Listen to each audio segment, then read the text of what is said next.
Advance learners में आप सभी का एक बार फिर से स्वागत है। मैं राहुल जायसवाल आपके लिए लेकर के आया हूँ एमसीक्यू की एक सीरीज, क्योंकि आपने अभी तक स्टूडेंट्स एनसीईआरटी की बुक सॉल्व करी होगी, कई सारी रेफरेंस सॉल्व करी होगी, अनसॉल्व पेपर सॉल्व किए होंगे, लेकिन अब वो समय आ चुका है कि आप कुछ थोड़ा सा सॉल्व करके और बहुत अच्छे मार्क्स 20 में 20 एमसीक्यू कैसे सही कर पाएँ। तो उसके लिए आपके लिए मैं लेकर के आया हूँ मैं एक 100 क्वेश्चन की एमसीक्यू की सीरीज़, जिसको सॉल्व करके स्टूडेंट्स आप गारंटी है कि आप सारे एमसीक्यू सही कर पाएंगे, 20 में 20 एमसीक्यू सही कर पाएंगे। तो स्टूडेंट्स एक एक करके देखते हैं एमसीक्यू। तो आज का हमारा पहला एमसीक्यू है, देखिए क्या दे रखा है। फर्स्ट एमसीक्यू हमारा, the values of k for which the equation 4x square plus kx plus 9 equal to 0 has real and equal roots are. Real and equal roots are. तो आप सभी जानते होंगे कि ये क्वेश्चन हमारा क्वाड्रेटिक इक्वेशन नाम के चैप्टर का है। देखिए क्या कह रहे हैं, द वैल्यू ऑफ के का वैल्यू हमसे पूछा गया है और इक्वेशन एक हमें दे रखी है 4x square plus kx plus 9 equal to 0। ये एक इक्वेशन दे रखी है और कहा जा रहा है, कंडीशन में ये कहा जा रहा है कि इसके जो रूट्स हैं वो रियल हैं और इक्वल हैं। और जब रूट्स हमारे रियल और इक्वल हैं तो हमारा डिस्क्रिमिनेंट क्या होता है, डिस्क्रिमिनेंट इक्वल्स टू 0। क्योंकि हम जानते हैं 3 कंडीशन हमको मिलती है, एक जिसमें से एक रियल एंड इक्वल रूट्स की होती है।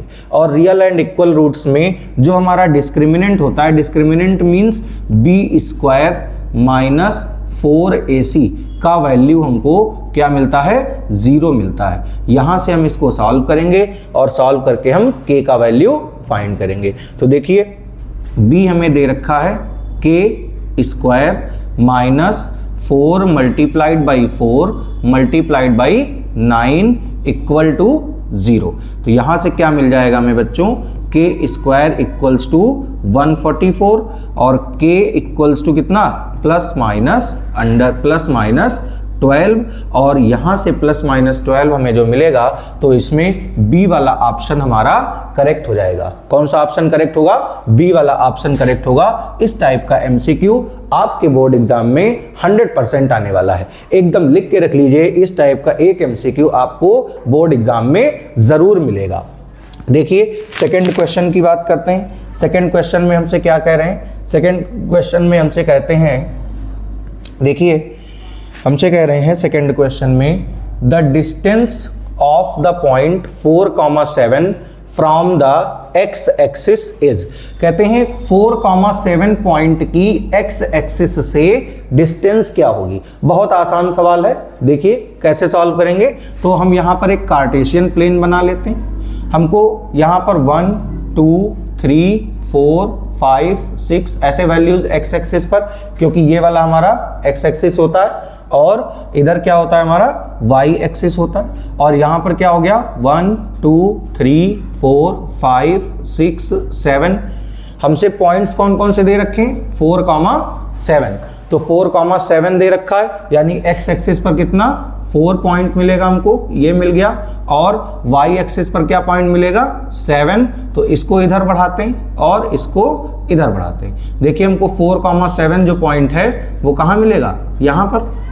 अब कहते हैं कि distance of the point 4,7 from the x axis, x axis से कितनी दूरी पर है।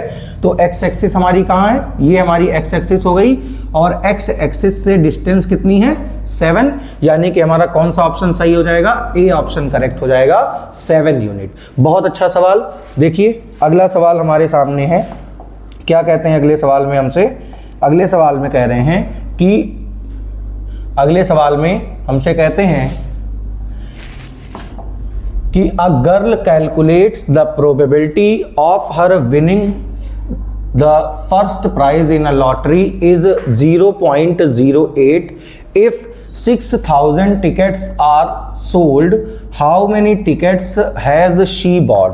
कहते हैं एक गर्ल है जिसने प्रोबेबिलिटी बताई अपनी फर्स्ट प्राइज विनिंग की किसी लॉटरी में, वो 0.08 8 है और अगर उस लॉटरी में 6000 टिकट सोल्ड हुए हों तो हमको बताना है कि उसने कितने टिकट्स खरीदे थे। तो देखिए प्रोबेबिलिटी जो हमको विनिंग की दे रखी है, विनिंग प्रोबेबिलिटी हमको दे रखी गर्ल की, वो दे रखी है 0.08 और टोटल टिकट्स सोल्ड जो दिख रहे हैं, टोटल टिकट्स कितने सेल हुए हैं, टोटल टिकट सेल हुए हैं 6000 और नॉट विनिंग की प्रोबेबिलिटी क्या हो जाएगी, यानी नॉट प्रोबेबिलिटी क्या हो जाएगी हमारी 1 माइनस प्रोबेबिलिटी ऑफ इवेंट, यानी 1 माइनस 0.08, तब हमको क्या मिलेगा 0.92 ये मिल जाएगा।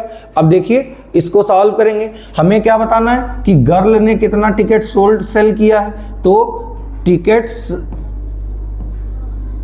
Cell by tickets bought by girl क्या हो जाएगा 0.08 अपॉन 100 इंटू 6000। इसको सॉल्व कर दें तो हमको क्या मिल जाएगा, तो हमको मिल जाएगा ये 60 इंटू 8 यानी 480, कितना मिल जाएगा 480, यानी उस गर्ल ने कितना टिकट खरीदा था 480 टिकट्स उसने खरीदे थे। चलिए नेक्स्ट क्वेश्चन देखते हैं क्या दे रखा है। नेक्स्ट क्वेश्चन में हमें कह रहे हैं कि in a family two childrens the probability of having at least 1 girl. कहते हैं एक कोई फैमिली है जिसमें 2 बच्चे हैं, दो चिल्ड्रंस हैं, तो 2 चिल्ड्रन में प्रोबेबिलिटी हमको बतानी है एट लीस्ट 1 गर्ल की। तो सबसे पहले हम क्या करते हैं स्टूडेंट्स, 2 चिल्ड्रन की सारी जो हमें आउटकम्स मिल सकते हैं या जो चांसेस हो सकते हैं उनको हम बना लेते हैं। क्या होंगे देखिए, 2 चिल्ड्रन हैं तो दोनों बॉय हो सकते हैं, एक बॉय एक गर्ल हो सकता है और एक गर्ल एक बॉय हो सकता है और दोनों गर्ल हो सकते हैं। ये इतनी कंडीशंस हो सकती हैं। अब देखिए हमसे कहते हैं eight least 1 girl. Eight least 1 girl का मतलब क्या है, एट लीस्ट 1 गर्ल का मतलब कि कम से कम एक गर्ल होना चाहिए। तो कम से कम एक गर्ल देखते हैं किस कंडीशन में मिल रही, इसमें भी हमें एक गर्ल मिल रही है, इसमें भी हमें एक गर्ल मिल रही है और इसमें भी हमें कम से कम एक गर्ल मिल रही, दोनों गर्ल्स हैं तो एक गर्ल कम से कम हमें मिल रही। तो हमें 3 चांसेस ऐसे मिलते हैं जिसमें कम से कम एक गर्ल मिल रही है, तो इसकी प्रोबेबिलिटी क्या हो जाएगी, प्रोबेबिलिटी इक्वल्स टू 3/4। तो हमको इसकी प्रोबेबिलिटी मिल जाएगी 3/4। चलिए नेक्स्ट क्वेश्चन को देखते हैं क्या दे रखा है हमें। नेक्स्ट क्वेश्चन में हमसे कह रहे हैं कि if tan 2a equals to 3 then the value of 4 sin a plus 3 cos a divide by 4 sin a minus 3 cos a। हमसे कह रहे हैं 2 tan a इक्वल्स टू 3, तो tan a क्या मिल जाएगा, tan a हमको मिल जाएगा 3/2। अब हमसे कहते हैं 4 sin a plus 3 cos a upon 4 sin a minus 3 cos a, इसकी वैल्यू हमें फाइंड करनी है। तो हम क्या करें स्टूडेंट, देखिए इस क्वेश्चन को सॉल्व करने का 2 तरीका है। एक तो आप ट्रायंगल बना लीजिए और ट्रायंगल बना करके tan का वैल्यू पुट कर दें, हाइपोटेनस फाइंड कर लें, उसके बाद साइन और कॉस का वैल्यू निकालें और सॉल्व कर दें। एक तरीका दूसरा क्या है कि न्यूमरेटर और डिनोमिनेटर दोनों में हम cos a से डिवाइड कर दें। जब इसको cos a से डिवाइड करेंगे तो क्या मिलेगा, 4 sin a upon cos a यानी tan a plus 3 cos a upon cos a 1 upon 4 tan a minus 3 into 1। अब tan a का वैल्यू पुट कर दें तो 4 मल्टीप्लाइड बाई tan a कितना मिलेगा 3/2 माइनस 3/1 और यहाँ पर 4 इंटू 3/2 माइनस 3/1, 2 1 जा 2 2 जा 2 1 जा 2 2 जा क्या मिल जाएगा 6 + 3 अपॉन 6 माइनस 3 यानी 9 अपॉन 3 और हमको आंसर क्या मिल जाएगा 3। क्या आंसर मिल जाएगा 3। तो कौन सा ऑप्शन हमारा सही हो जाएगा, सी ऑप्शन हमारा करेक्ट हो जाएगा। चलिए अगले क्वेश्चन की बात करते हैं। अगले क्वेश्चन में हमसे क्या कह रहे हैं, अगले क्वेश्चन में हमसे कहते हैं, देखिए अगले क्वेश्चन में हमसे कह रहे हैं कि the condition for which the pair of equation ax + 2y = 7 and 3x + by = 16 represent parallel lines. कैसी लाइंस रिप्रेजेंट कर रही है, पैरेलल लाइंस को रिप्रेजेंट कर रही है। अब देखिए दो कंडीशन हमको दे रखी, कौन कौन सी, एक दे रखी ax + 2y = 7 और दूसरी कंडीशन दे रखी है 3x + by = 16। और ये लाइंस कैसी हैं, ये दोनों आपस में पैरेलल लाइन है। और पैरेलल लाइन की कंडीशन आप सभी को पता है क्या होती है, तो पैरेलल लाइन की कंडीशन होती है a1/a2 = b1/b2 is not equals to c1/c2। अब देखिए हमारे पास में एक ये रेशियो दे रखा है, इस रेशियो को हम सॉल्व कर लें। इस रेशियो को सॉल्व करेंगे तो हमको क्या मिलेगा, देखिए a1/a2 = b1/b2। a1 क्या है a2 क्या है 3 = b1 है 2 और b2 क्या है y। क्रॉस मल्टीप्लाई कर दें तो ab = 3 × 2 यानी ab क्या मिल जाएगा 6 मिल जाएगा। कौन सा ऑप्शन सही हो जाएगा हमारा, AB = 6, बी ऑप्शन हमारा करेक्ट ऑप्शन होगा। चलिए नेक्स्ट क्वेश्चन की तरफ बढ़ते हैं। नेक्स्ट क्वेश्चन में देखते हैं क्या है। अगला क्वेश्चन है हमारा, देखिए 7 number, the zeros of polynomial 3x² + 11x - 4। इस टाइप का क्वेश्चन भी आपके एग्जाम में 101% पूछा जाने वाला है, तो ध्यान दीजिएगा इस क्वेश्चन पर। क्या कह रहे हैं, 3x² + 11x - 4 के हमको जीरोज फाइंड करने हैं। और जीरोज आप सभी को पता है हम कैसे फाइंड करते हैं, तो चलिए सॉल्व करते हैं। कैसे फाइंड करेंगे, 3x² + 4 3 = 12 यानी कि, और हमें लाना क्या है 11 लाना है, तो इसके फैक्टर्स क्या बन जाएंगे, 4 3 = 12 और 12 1 = 12 - 1x - 4, तो ये बन जाएगा 3x² + 12x - x - 4।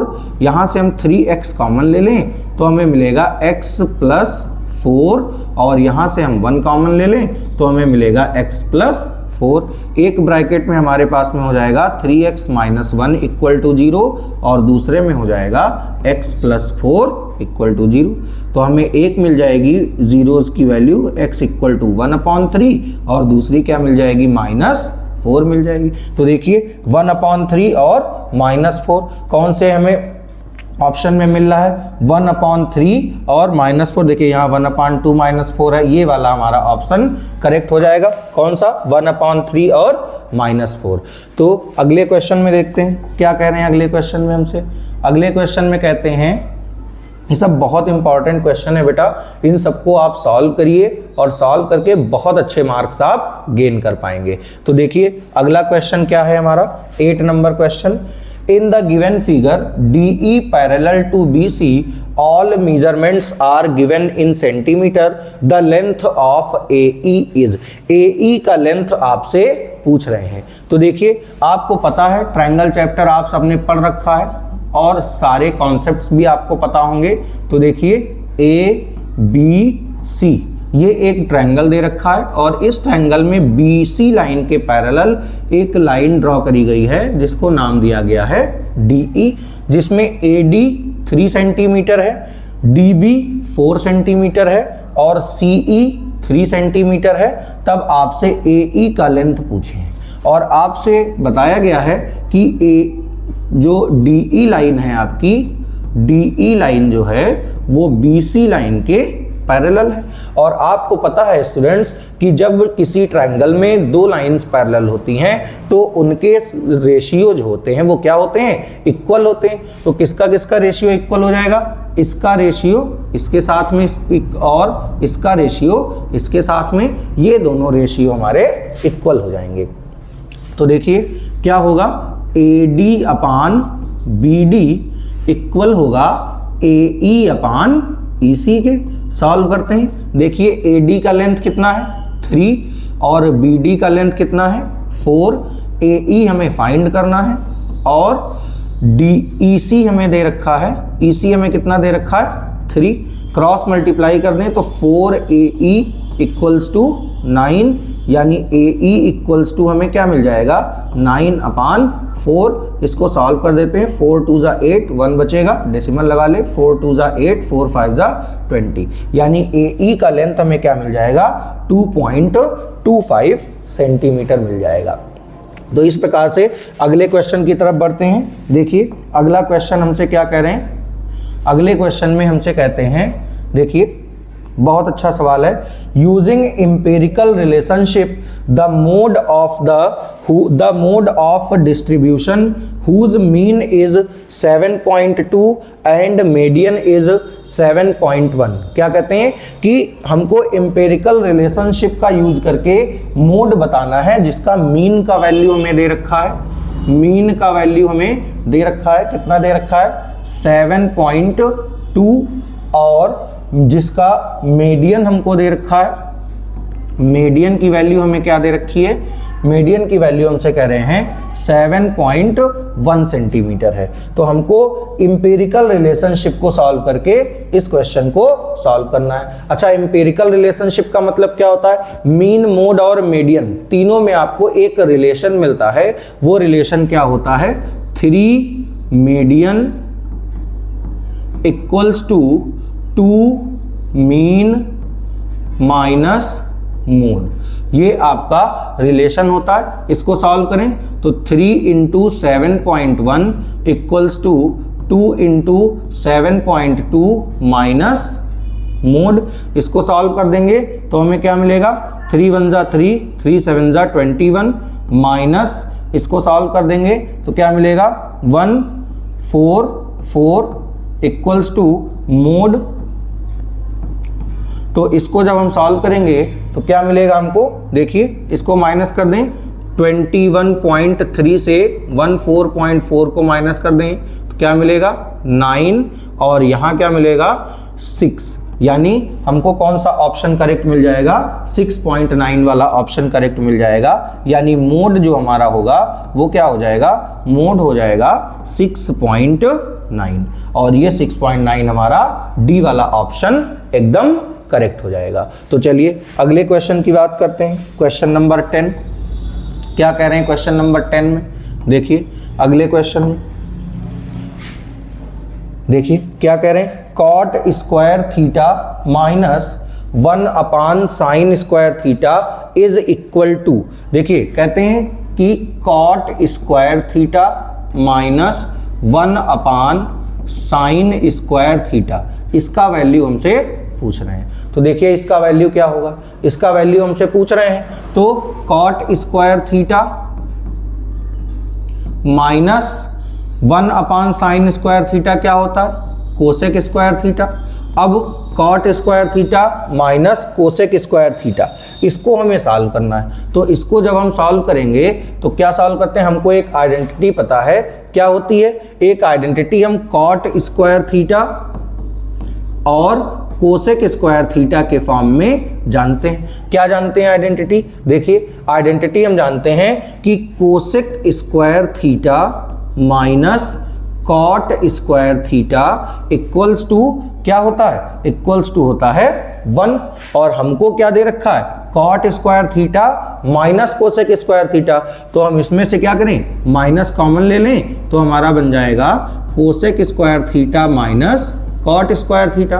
और cosec square theta minus cos square theta की वैल्यू क्या होती है, 1 होती है, यानी इसकी वैल्यू हमें क्या मिल जाएगी, -1 मिल जाएगी।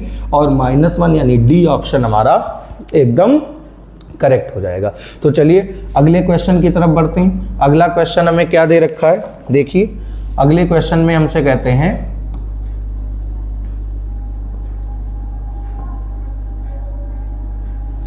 अगले क्वेश्चन में हमसे कह रहे हैं, देखिए the height of A tower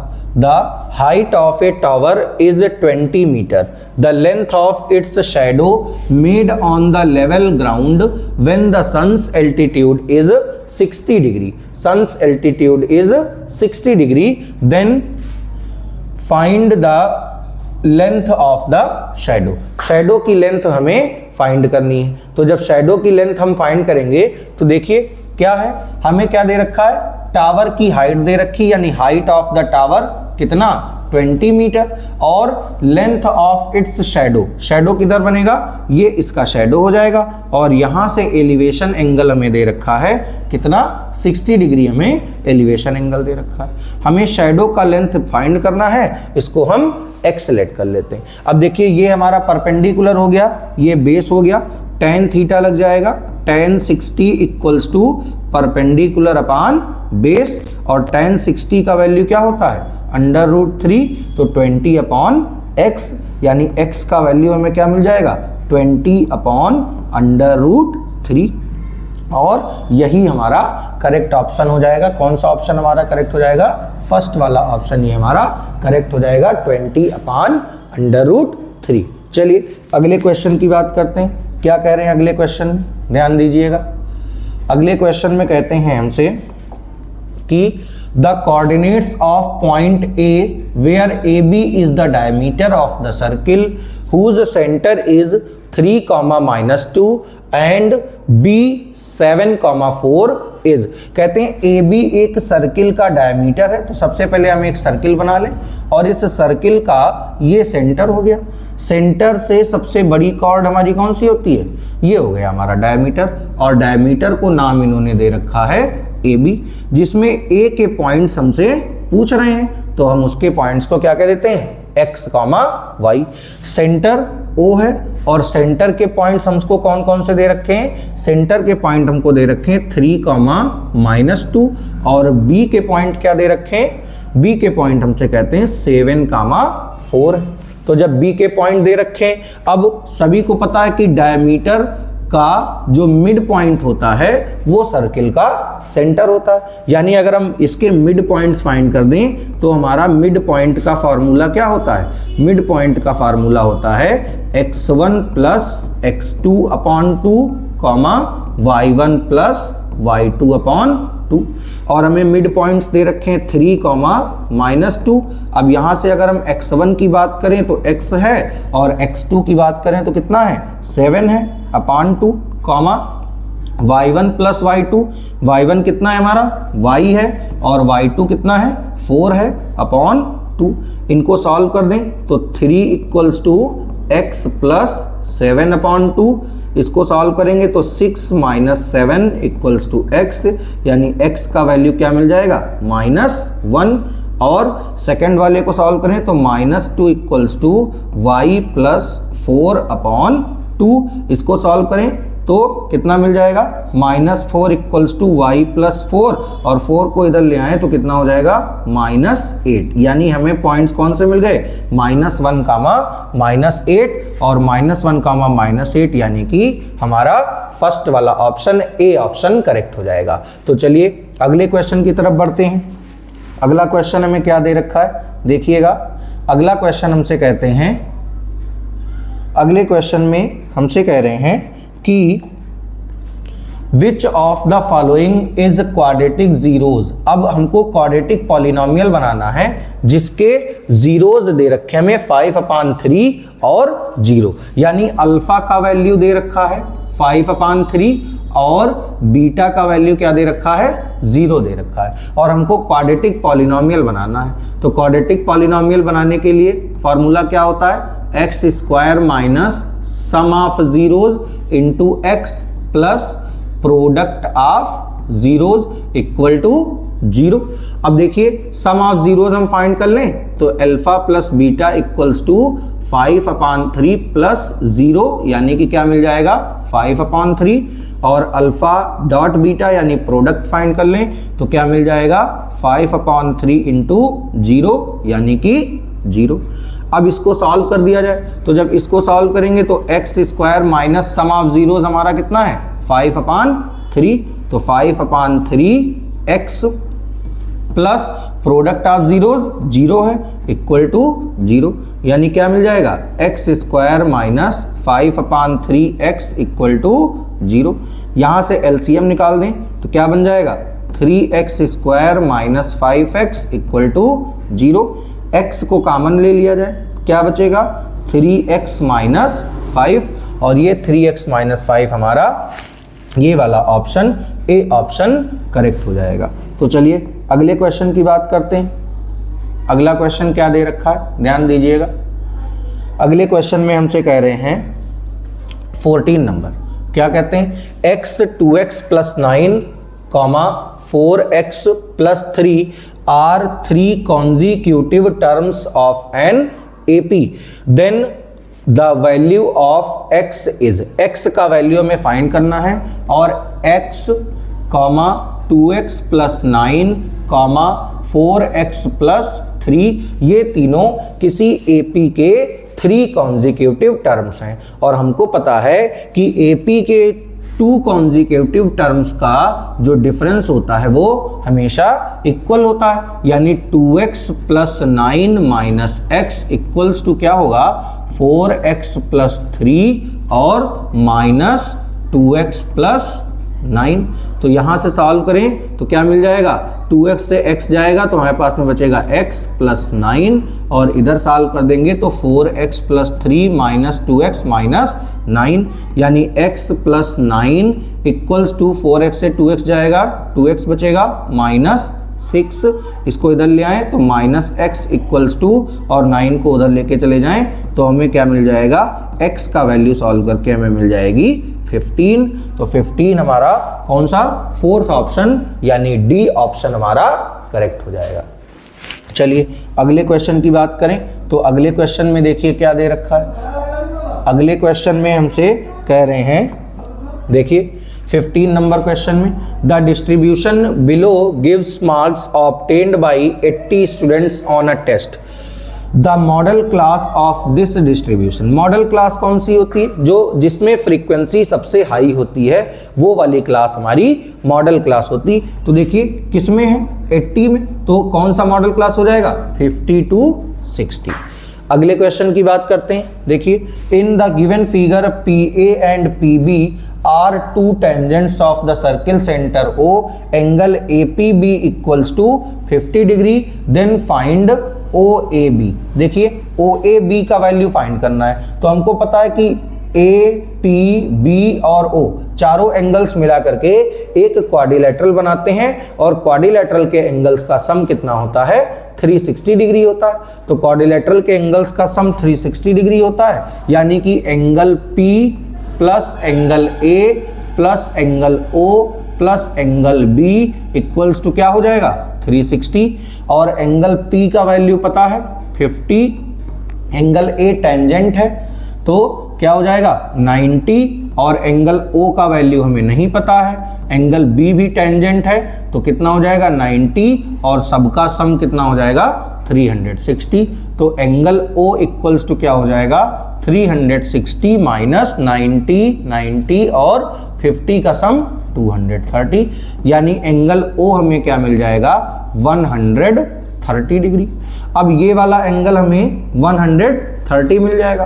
अब एक ट्राइंगल कौन सा, इन ट्राइंगल AOB में क्या हो, angle A plus angle B plus angle O equals to 180, और एंगल A और एंगल B दोनों आपस में क्या होंगे इक्वल होंगे। क्यों इक्वल होंगे, क्योंकि जो एंगल A और एंगल B है वो दोनों AO और OB साइड से बन रहे हैं, और ये दोनों क्या हैं, दोनों सर्किल का रेडियस है। तो एंगल A हमारा एंगल B के इक्वल हो जाएगा, यानी angle A plus angle A, और ये कितना दे रखा है 130 इक्वल्स टू 180। तो 2 angle A equal to 130 80 minus 130, तो 2 angle A equals to 50 degree, तो एंगल ए हमको क्या मिल जाएगा 25 डिग्री।